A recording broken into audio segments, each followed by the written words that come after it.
दोस्तों, 80 और 90 के दशक में हर शाम दूरदर्शन पर प्रसारित होने वाले बुलेटिन का इंतजार पूरा देश करता था, जिसमें न्यूज रीडर पूरी सादगी से कुछ ही मिनटों में देश भर में होने वाली घटनाओं की खबर दे देते थे।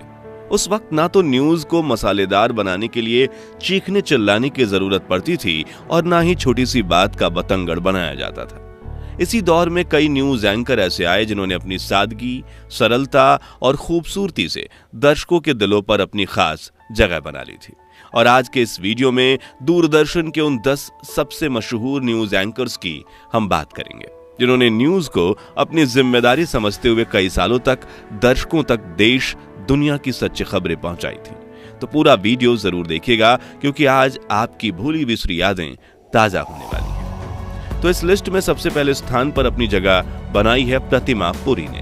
दोस्तों, आप में से 80 और 90 के दशक के लोग ये बात अच्छी तरह से जानते होंगे कि उस वक्त दूरदर्शन पर समाचार का मतलब होता था 100% सही खबर आना, जिसकी शुरुआत हुई 15 अगस्त 1965 के दिन, जब जर्नलिस्ट प्रतिमा पुरी ने दूरदर्शन की पहली न्यूज रीडर बनकर दर्शकों को कुछ ही मिनटों में देश भर में होने वाली बड़ी बड़ी घटनाओं के बारे में बताया और दर्शक ने उनकी न्यूज बुलेटिन की काफी तारीफ की। वैसे प्रतिमा का जन्म शिमला में एक गोरखा परिवार में हुआ था, जहां बचपन में उनका नाम विद्या रावत रखा गया था। लेकिन फिर वो दिल्ली आई और उन्होंने दिल्ली यूनिवर्सिटी से अपनी डिग्री पूरी की, जिसके बाद अपने होम टाउन जाकर ऑल इंडिया रेडियो में अपना करियर शुरू किया, जिसके 6 सालों बाद 1965 में उन्हें दूरदर्शन में न्यूज एंकर के तौर पर काम मिला।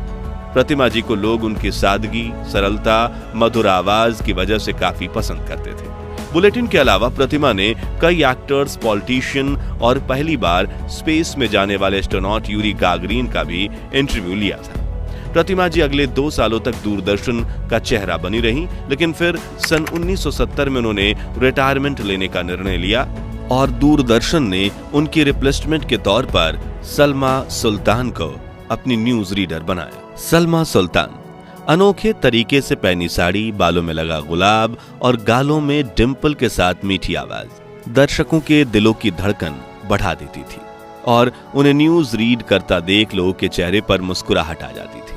उनकी खूबसूरती के सामने तो बॉलीवुड की एक्ट्रेस की सुंदरता भी फीकी पड़ जाती थी। एक इंटरव्यू में सलमा ने बताया था कि उस वक्त उनके पास हर साड़ी के साथ मैच करके पहनने के लिए उतने ब्लाउज नहीं थे, इसलिए उन्होंने अपने ब्लाउज को छिपाने के लिए वी शेप में आगे की तरफ साड़ी पहनना शुरू किया था। लेकिन वो नहीं जानती थी कि उनकी ये मजबूरी काफी बड़ा फैशन ट्रेंड बन जाएगी और देश की हर लड़की उनकी तरह साड़ी पहनने लगेगी। सलमा ने 1967 से लेकर 1997 तक 30 सालों तक दूरदर्शन में एंकर के तौर पर काम किया। वह पहली ऐसी एंकर थी जिन्होंने भारत की पहली महिला प्रधानमंत्री इंदिरा गांधी की हत्या की खबर दूरदर्शन पर दी थी। न्यूज रीडर की भूमिका से रिटायरमेंट के बाद सलमा सुल्तान ने अपने प्रोडक्शन हाउस की शुरुआत की, जिसमें उन्होंने दूरदर्शन के लिए पंचतंत्र से सुनो कहानी, स्वर मेरे तुम्हारे और जलते सवाल जैसे कई लोकप्रिय धारावाहिक बनाए और 2005 में रिटायरमेंट ले ली। लेकिन आज भी सलमा की न्यूज बुलेटिन को याद करके 90 के दशक के लोगों के चेहरे पर मुस्कुराहट आ जाती है। शमी नारंग। दोस्तों, 70 के दशक में जब दूरदर्शन अपने न्यूज रीडर की तलाश में था, तब करीब 1 लाख उम्मीदवारों में एप्लीकेशन दिया था, लेकिन उनमें से चुने गए थे शमी नारंग। 70 और 80 के दशक में उन्होंने अपनी गहरी आवाज में बुलेटिन देकर दूरदर्शन को काफी लोकप्रियता हासिल करवाई थी। यहाँ तक कि दिल्ली मेट्रो में यात्रा के दौरान आप जो गहरी बैरिटोन सुनते हैं, अगला स्टेशन उद्योग भवन है, उसके पीछे भी शमी नारंग ही है। इसके अलावा उन्होंने rapid metro rail Gurgaon, Mumbai metro, Bengaluru metro, Hyderabad metro rail और जयपुर मेट्रो में भी अपनी आवाज दी थी। शमी IIT दिल्ली से इंजीनियरिंग में ग्रेजुएट हैं और आजकल वो एक न्यूज एंकर्स को ट्रेनिंग देते हैं। शोभना जगदीश। दूरदर्शन की सबसे लोकप्रिय न्यूज रीडर रह चुकी शोभना की सादगी के दर्शक कायल थे।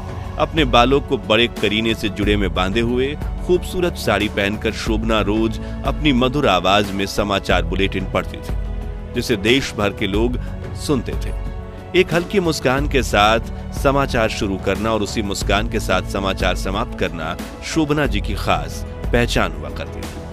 वहीं शोभना जी और शमी साहब ने कुछ बार दूरदर्शन पर गानों की महफिल भी सजाई थी। समा है खुशी का, नए हैं इरादे, दुनिया के सारे गमों को भुला दे, जिसे दर्शकों ने काफी पसंद किया था। जीवी रमन शायद मॉडर्न जनरेशन जीवी रमन के नाम से परिचित ना हो, लेकिन 80 के दशक में वो दूरदर्शन के नंबर 1 मेल न्यूज एंकर रह चुके हैं। दिल्ली यूनिवर्सिटी में शिवाजी कॉलेज में इकोनॉमिक्स पढ़ाने वाले रमन जी साल 1973 में दूरदर्शन से जुड़े थे और अगले 30 सालों तक उन्होंने दूरदर्शन के साथ समाचार वाचक का कार्य किया। यहाँ एक दिलचस्प बात यह है कि प्रोफेसर होने की वजह से उनके बोलने का तरीका काफी बेहतरीन था, इसलिए उनके दोस्त ने उन्हें दूरदर्शन का ऑडिशन देने के लिए कहा था और वो मजाक में इंटरव्यू के लिए भी चले गए, जहां वाकई में उनका सिलेक्शन हो गया। दूरदर्शन पर जीवी रमन जी ने ही राजीव गांधी की मौत की खबर दी थी, जिसे लेकर उन्होंने एक इंटरव्यू में बताया था कि मैंने दूरदर्शन में हजारों बुलेटिन पढ़े, पर सबसे यादगार बुलेटिन था जिसमें राजीव गांधी की मौत की खबर देश को सुनानी थी। अब भी उस बुलेटिन की यादें ताजा हैं। बेहद कठोर था उसे पढ़ना। मुझे याद है उस दिन दूरदर्शन के न्यूज रूम का माहौल बेहद गमगीन माहौल था। मैंने जैसे तैसे खबर को पढ़ा। खबर पढ़ते वक्त मेरे होंठ लड़खड़ा रहे थे और मानसिक स्थिति काफी कमजोर हो गई थी। हालांकि दोस्तों, साल 2014 में 68 साल की उम्र में उन्होंने इस दुनिया को अलविदा कहा, लेकिन वो आज भी न्यूज एंकर्स के लिए प्रेरणा स्रोत बने हुए हैं। सरला महेश्वरी, खुश रंग चेहरा, हसीन हस्ती, सादगी और संजीदगी की मूर्ति, ठीक ऐसी थी दर्शकों पर अपना जादू चलाने वाली सरला महेश्वरी। दोस्तों, सीधे पल्ले की गुजराती साड़ी पहनकर, बालों में सादगी से संवारकर जब वो टीवी पर आती, उनका चेहरा देखने वालों की आंखों में चमक उठता। कहा जाता है कि सरला जी ने दुनिया को यह दिखाया कि टीवी की भरचक दुनिया में भी सादगी, सरलता और शिष्टता की अलग ही अहमियत है और बगैर दिखावट के भी आप दर्शकों के दिलों में अपनी जगह बना सकते हैं। आपको बता दें कि सरला जी ने 1976 में दूरदर्शन के साथ अपना करियर शुरू किया था, लेकिन उन्हें बतौर रीडर टीवी स्क्रीन पर आने का मौका 1982 में मिला, जिसके 2 साल बाद सन 1984 में सरला अपनी पति के साथ इंग्लैंड चली गईं, जहां उन्होंने बीबीसी के साथ काम किया। लेकिन फिर 1988 में भारत आकर दूरदर्शन में ही अपना करियर आगे बढ़ाया और साल 2005 तक वो हमें दूरदर्शन पर दिखती रहीं, जिसके बाद उन्होंने रिटायरमेंट ले ली। अविनाश कौर शरीफ, सिख परिवार में जन्मी अविनाश ने दिल्ली यूनिवर्सिटी से ग्रेजुएशन की थी, जिसके बाद साल 1970 में उन्होंने एक न्यूज रीडर के तौर पर अपने करियर की शुरुआत की। चेहरे पर एक खूबसूरत मुस्कान और माथे पर बड़ी सी बिंदी लगाए अविनाश शरीन अपने जमाने में बच्चों से लेकर बड़ों तक हर दर्शक का पसंदीदा चेहरा हुआ करती थी। उनकी आवाज में ठहराव था जो दर्शकों के दिल को सुकून पहुंचाता था। अविनाश की लोकप्रियता का अंदाजा आप इसी बात से लगा सकते हैं कि इत्तेफाक से उनकी तबीयत तभी बिगड़ी थी जब 1984 में देश भर में सिख दंगे हो रहे थे। हालांकि अविनाश कौर ने अपनी हेल्थ को ठीक करने के लिए 1 महीने की छुट्टी ली थी, लेकिन दर्शक उन्हें लेकर इतने चिंतित हो गए थे कि उन्होंने दूरदर्शन की दिल्ली ऑफिस में पत्र भेजना शुरू कर दिए थे। इन लाखों लेटर्स में से एक लेटर राष्ट्रपति भवन से भी था और महीने भर बाद जब अविनाश कौर फिर से बुलेटिन पढ़ते दिखी, तब दर्शकों की जान में जान आई।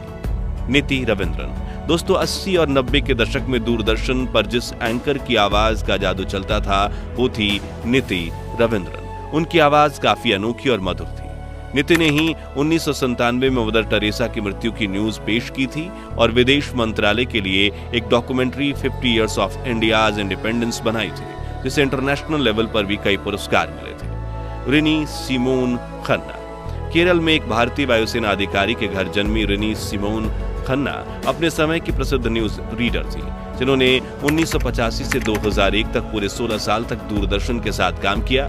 और आप में से दिल्ली में रहने वाले दर्शक जो रोजाना दिल्ली मेट्रो में स्टेशन बताने वाली स्पष्ट आवाज सुनते हैं, नेक्स्ट स्टेशन इज उद्योग भवन, वो आवाज पता है किसकी है? जी हाँ, रिनी सिमोन खन्ना की। नीलम शर्मा, हिमाचल प्रदेश में जन्मी नीलम जी की पढ़ाई लिखाई दिल्ली में हुई थी।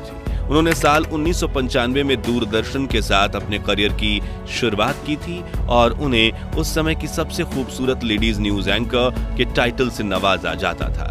न्यूज रीडिंग के दौरान अपने चेहरे पर एक मनमोहक मुस्कान लिए नीलम जी त्रुटिहीन हिंदी उच्चारण करती थी। उन्हें अपने ड्रेसिंग सेंस और हेयर स्टाइल की वजह से भी जाना जाता था। दूरदर्शन के साथ अपने 20 सालों के सफर में नीलम जी हमेशा साड़ी, बिंदी और खुले बालों के साथ नजर आईं। अपने बेबाक अंदाज की वजह से Neelam ji best news anchor और अन्य कई अवार्ड्स भी जीत चुकी थी। वहीं 2019 में पूर्व राष्ट्रपति रामनाथ सिंह कोविंद ने उन्हें नारी शक्ति सम्मान से भी नवाजा था, मगर 17 अगस्त 2019 के दिन महज 49 साल की उम्र में नीलम शर्मा जी का निधन हो गया। जानकारी के मुताबिक वो कैंसर जैसी गंभीर बीमारी से पीड़ित थी।